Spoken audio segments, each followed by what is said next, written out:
It's Brian Preston, the Money Guy. And then Stu asked us this question, Brian. Stu 631 says, my income has changed significantly due to a new job. How do I adjust my strategy since I no longer qualify for a Roth that I once contributed to? We can talk about the Roth again, talk about how you do that. Here's what I really want you to speak to. How do we make more money well? Right. So a lot of us are approaching this. We start out working and we're college kids and we're not making a ton of money. And then things work out well and our income increases.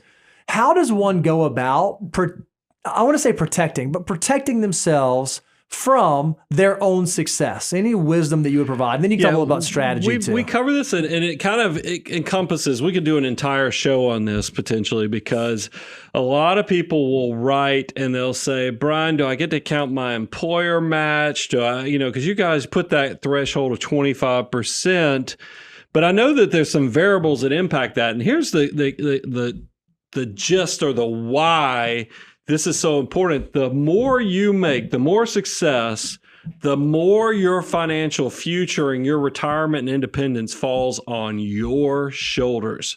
I mean, think about it. If you are a person that never makes more than $30,000 a year, you're pretty close to the social safety net that the government provides with Social Security. And it can even be $40,000, $50,000 a year.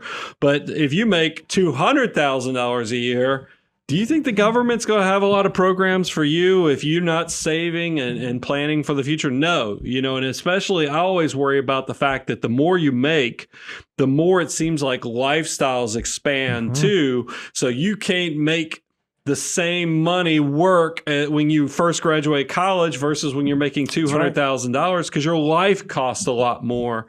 So Bo said it right. As you grow and have more success, how do you do it well? I practice this concept called forced scarcity, and I talk about this a lot.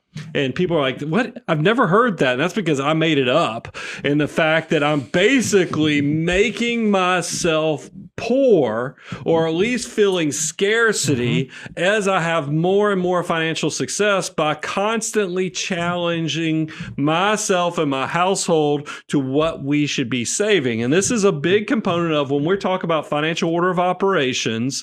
When I say you should be saving and investing 25% of your gross income, it's not 25% of what you made when you were 25 years old, and that's just as level for the rest of your life. It's 25% on an ongoing basis. And realize that even has variability. If you're somebody who thinks you're retiring at 50 years of age and you're 30, that 25% might not be enough. You might have to save 30, 35, 40%. You're going to have to create the discipline and the behavior, and that's that forced scarcity where you're squeezing your cash flow monthly, not to make your spouse or loved ones feel like, hey, we can't do anything, because there's a fine line from being a miser to being a financial mutant. You're just trying to make sure that you're paying yourself first. You're taking into account where you want to be based upon your age, your risk profile, your goals. And then it also is freeing you that anything you make above and beyond that savings goal that you've done the homework on, you can feel comfortable spending it and enjoying it without the regret or guilt that you're leaving something on the table. For our close friends, one of my wife's favorite. By the way, you guys know my wife and I, we talk about money and finances, and I'll tell you one of our things we do every year. But one of my favorite things to hear her say when we're talking like close friends about money, she's like, I don't get it. Bo told me we were broke when we first got married, and somehow here we are all these years later, we're still broke. I don't understand what's going on. I feel like the show's growing, he's doing okay, but somehow we're still broke. That's the idea for scarcity. Let me give you 2 tips and tricks that you can do that will help you make sure you don't get behind or miss this. Go to learn.moneyguy.com, and we have a net worth template that you can fill out that has a dashboard that allows you year by year to see how are my army of dollar bills growing, and specifically, how is it growing relative to the income that I am earning. And that's going to be a true cold water test to say, okay, maybe I'm not saving the way I'm supposed to. Maybe I'm putting the wrong types of things on my net worth statement, like liabilities or depreciable assets, and not enough of the right types of things. So if you're doing a net worth statement every single year, as your income goes up, your net worth statement should also increase. If it's not, you'll recognize, man, maybe there's something I need to correct there. So go download our net worth template. Here's the second thing I would encourage you to do. When you do your net worth statement every year, go refresh yourself on the financial order of operations. Again, you can go to learn.moneyguy.com. You can buy the course. You can go through the course as many times as you need. But one thing I think that's a great exercise every single year in January, go through the financial order of operations and write out your personal FOO. Here's my FOO for 2022. Did not mean for that to rhyme.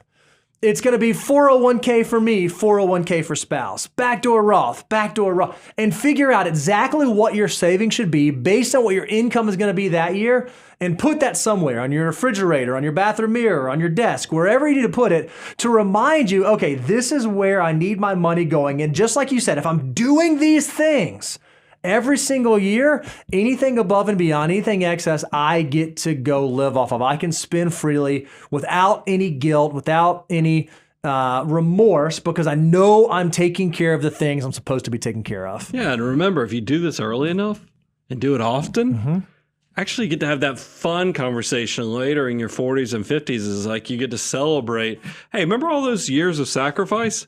Let's kick it up a notch. Yep. You know, maybe you can live more on your money because the goals have been accomplished that much sooner, because now your army of dollar bills is working harder than you are with your hands, your backs, your brain.